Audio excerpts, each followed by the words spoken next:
کہ آخر اس میں قصور کس کا ہے؟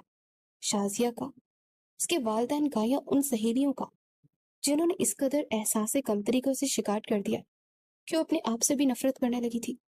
کیا ہمیں کسی کو اس کے رنگ روپ کی بنا پر اس قدر تانے دینے چاہیے کہ پھر وہ اپنے آپ سے نظر نہ ملا سکے؟ کیا یہ دوست ہے؟ کیا ہماری زبان سے نکلے ہوئے چند زہریلے لفظ کسی کی پوری زندگی تباہ کر دے؟ سچ کہوں تو آج مجھے شازیہ پر غصہ نہیں بلکہ افسوس ہوتا ہے، کیونکہ شاید اس نے جو کچھ بھی میرے اور میری زینب کے ساتھ کیا وہ ان لوگوں کے برے رویوں کا رد عمل تھا، جنہوں نے اسے کبھی ایک انسان کے طور پر قبول ہی نہیں کیا تھا۔